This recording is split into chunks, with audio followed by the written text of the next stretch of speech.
Sunday. Well, folks, many athletes from across the Central Valley, they're going to be gearing up for this Sunday's Two Cities Marathon across both Clovis and Fresno. And joining us, former Hoover High running enthusiast and cross-country coach extraordinaire, John Volkman, waking up early with us. He's actually going to talk to us a little bit about what it takes to run a marathon. So we know him as Coach Volkman. We'll stick with that for this morning. Talk to us about, first of all, what's your history with the amount of marathons that you've run? Oh, good morning, Anthony.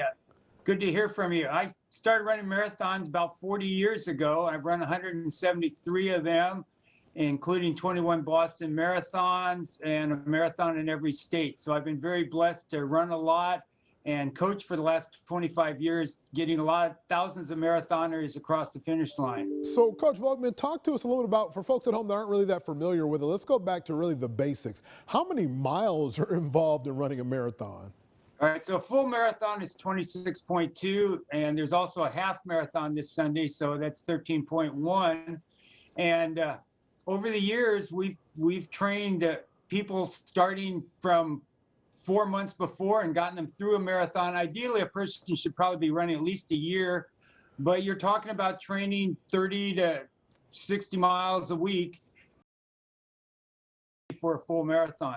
As you're out there and you're running, I'm a former athlete, but you know, of course, football and track and field as a thrower, so we're not having to run a long distance, maybe 2 to 3 miles during the off season. Talk to us about what type of endurance you have to build up on your body. What does it take to make it that many miles? You know, it's really remarkable how the body can adapt.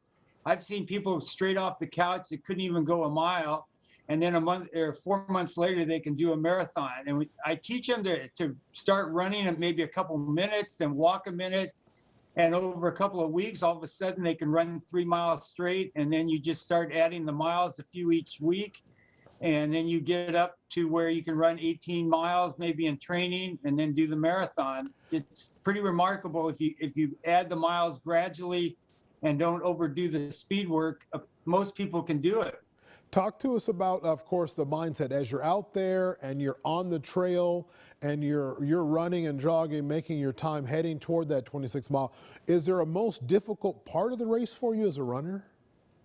Well, you know, they always talk about hitting the wall around mile 20, and there really is such a thing as that because your body starts running out of glycogen. So you do try to hydrate, try and take these gels during the race to keep your energy up.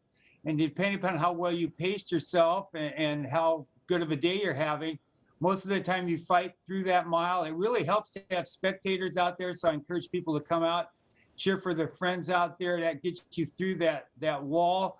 And then it just takes a lot of perseverance and stubbornness to get through those last few miles. Perfect. Well, Coach John Volkman, of course, marathon extraordinaire, really. Thanks so much for getting up early with us. And, of course, we will look forward to seeing you out there along with others around the area. And stick with us. We'll have much more on our marathon coverage, of course, as we head through the rest of the day. Megan, Thanks, you Anthony. can see the info on the road there. Thank you. Road closures and more info right there on your screen. Clovis and Fresno. Be prepared for it. It's coming up this Sunday. Megan?